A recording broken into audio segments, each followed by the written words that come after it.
pwede bang hindi na talaga bayaran itong mga abusadong OLA dahil sa mga pangaharas, pang-aabuso, pagbabanta, pamamahiya, at kung ano yung mga pinagsasalit, pinagagawa dun sa mga kliyente nilang hindi nakapagbayad agad ng utang. Lilinawin ko lamang po dito sa video ito na hindi po ako nagpapayo o nagtotolerate na mangutang ng mangutang sa OLA at huwag magbayad. Lilinawin ko po rito, tatalakayin. Alright, welcome back mga kadyani. Muli, maglalambing lang po ako sa inyo na paki-follow po ang aking mga social media account ng Facebook, TikTok at itong aking YouTube channel. Paki-like na rin po, share at hit na po yung notification bell para updated po kayo sa mga videos na ginagawa natin dito about sa usapang OLA. So yun nga, meron kasi ako nakita sa comment section na nagbigay ng kanyang tanong na, Idol, pa-review ulit ng Copperstone Lending or Mocha kung pwede bang hindi nabayaran ng utang sa kanila. Unang-una, sabi ko sa inyo dito sa aking channel, kung noon ang mindset ko kapag kayo inaabuso, hinaharas, huwag na bayaran.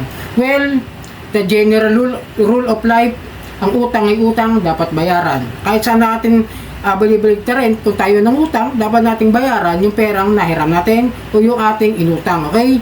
Kasi syempre, that's the golden and general rule of life. Paano kung naharas ka na, babayaran mo pa ba? Madalas sa tanong no? It will be on your own on your own judgment. Kasi ang hirap magsalita. Kapag ako nagsabi na huwag niyong bayaran, maraming gagaya, maraming susunod, matutuwa ang iba at ang karamihan na nangungutang dito sa mga OLA. Paano kung yung nautangan ng mga yun yung mga matitinong OLA like the Bilis, the Tala, the Casyalo, yung mga hindi naman nakaharas talaga, as in walang issue, kung may issue man, isolated case, di ba? Di nalugi naman yung mga matitinong nagpapautang.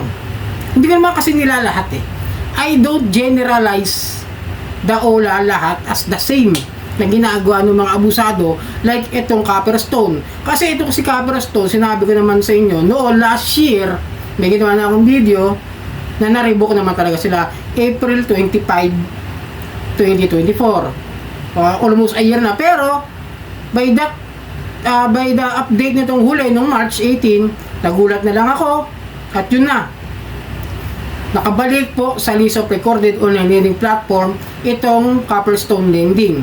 So it means wala man lang pasabi itong CSEC na binirik na pala yung lisensya nila despite of the unfair debt collection practices na complain ng mga biktima. Diba? Magiging unfair para doon sa mga naka-iisip na revoke na yung lisensya dahil nga naglabag sa batas at sa rules ng SEC. Pagkatapos SEC, kinain yung salita. Kumbaga, parang aso na sinuka mo na, kinain mo pa. Sana wag gano'n, no? Shoutout lang sa SEC, hindi po ako galit sa inyo or something. I just want to acknowledge na bakit ganon yung sistema. Kung na-revoke na dahil sa mga kaso at sa complaint, sana bigyan nyo na mas malalim na parusa. Hindi magugulat na lang yung mga tao na dyan na, nakabalik na. Diba sabi nga sa Senado, may moratorium na kayo, may moratorium ba kayo, something like that na words na ibig sabihin hindi na magdadagdag. Pero based on the sinabi ng kanilang lawyer, ng kanilang attorney doon, na kasi yung lending company is marami palang online lending apps, kaya na ipasok lahat doon yung list of recorded online lending platform. So kumbaga parang katawan, yung lending company may ulo, di ba? Tapos sa apps nila, sa mga OLA na nadadownload sa Play Store o sa App Store or even sa ibang app market, may kamay, may paa, may mga daliri, ando doon siya, ando nyo makukuha, di ba?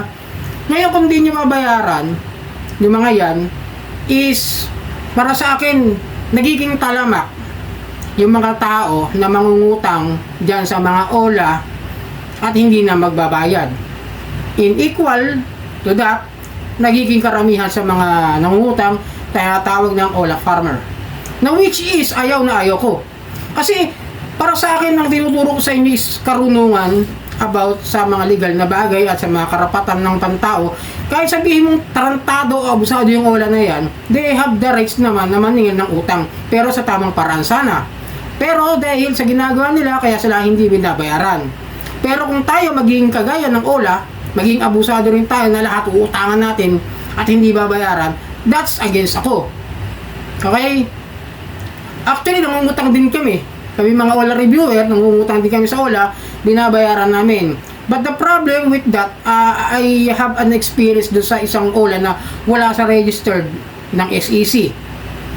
Then, ang ginawa nila sa akin, wala silang pinakitang processing fee na ibabawas.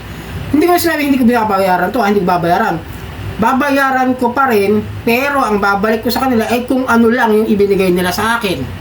At yung 15% per month. Yun ang plano ko talaga, okay? Kasi hindi na siya na masyado nagtitext sa akin, mautak mo kung pinapanood talaga ako. Pero paano yung tawag? Madaling araw, biruin mo, alas 2, naririnig ko yung cellphone ko, tumutunog. Kaya inaano ko sinasainin ko na, nagugulat ako Diba? Yan siya sa ito, yun. Yung palang Fair Debt Collection Practices, yung tatawagan ako ng alas 2, alauna, ng madaling araw. Ang sarap ng tulog ng tao. Tapos tawagan mo. Kung tutusin, mali yung ginawa nila sa akin doon. Na basta mo akong padalahan ng isang halaga na hindi naman ako sumasang-ayon. Dahil naghihintay din ako from that time na may evaluation na tatawag daw sa akin o magte-text kung okay ba sa akin na matatanggap ko na lang is 555. Walang ganun Basta may dumating sa GCash ko, ayan. Wala naman akong kinokontrol na payag ako sa ganyang kalaking halaga. Kasi nga habang nagre-review, habang nag-a-apply tayo nilon, meron namang ibang OLA na ipapakita naman talaga sa'yo kung ano yung bracket ng repayment details mo, di po ba? Kaya nga sabi ko sa inyo, tignan yung maigi. Dahil baka mamaya, minsan meron tayo napipindot din, pero kung tingin nyo maigi, basta sinabing for evaluation lamang, okay?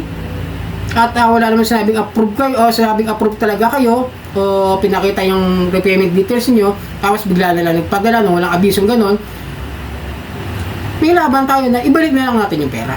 Kahit paabutin mo isang buwan, para sa akin, that's my opinion. Pero yung hindi tayo magbabayad ng utang, that will be against on mine now. Tama naman si Idol Boss Ray Boss Ray, shoutout sa iyo kaibigan na utang ay utang. Paano nga yung mga lending company na nahahawa? Katulad sa mga member ko sa GC na nagulat ako pati si Kasyalon nila report. Shoutout sa mga member ko nililino ko lang, sinama ko lang dito. Kasi lumalabas talaga na karamihan doon sa mga nagkakaroon ng utang, pati matitino, inire-report. Nakakalungkot lang isipin na dahil sa katarantaduhan ng mga abusadong OLA, nadadamay yung ilan-ilan na okay namang utangan at maayos naman kausap at hindi naman nagiging tarantado doon sa mga kliyente nila. Diba? Wala kang harassment. Just reminders. Yun lang ginagawa. Reminder. Pero by email, tsaka hindi masyadong palatawag, hindi yung sobrang kulit na wala pang due date, tumatawag na talagang kukulitin ka, magbayad ka ngayon para tumaas yung offer mo. Walang ganon, just reminders.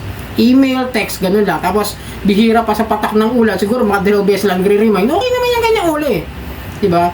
Ang ayoko lang, nilalahat na. Yun ang masaklap na para sa akin. Na hindi na ako sasang-ayon doon sa mga magsasabi na huwag nang bayaran. Meron nga ako nakita doon sa Facebook page ni Boss Ray Utangan daw ng utangan lahat para magsara yung mga OLA. Hindi magsasara yan, maniwala kayo sa akin. Ang laki ng pondo ng mga yan. Saan kumukuha ng pondo yung mga yan, di ba? Kung may mga taong na nangungutang pa rin para utangan at iskamin, wala na kayong pagkakaiba dyan sa mga abusadong OLA. Totoo lang na, I will back to you guys. Yung mga words na utangan ng utangan, huwag bayaran. Nagiging katulad na nila kayo. Nagiging abuso na rin kayo. Kaya nga, I will against the OLA farmers. Okay? Lilinawin ko lang Pero kung ayaw niyang bayaran dahil hiras na kayo, it's up to you. It's your point of view. Pwede lang tayo makipag-usap ng settlement, na maayos legal settlement. Hamunin nyo ng korte. Hindi pupunta. Di ba? Kasi hingian nyo ng tamang resibo, tatanggalin ba talaga yung mga credits nyo, yung utang niyo, lahat yan. Kailangan malinaw na usapan na tanggal na yung record ninyo. Okay? So sana maglalamig ako na pakipalo po ang mga social media account ng Facebook, TikTok at itong aking YouTube channel. Sana nakatulong ang video ito. Maraming pong salamat.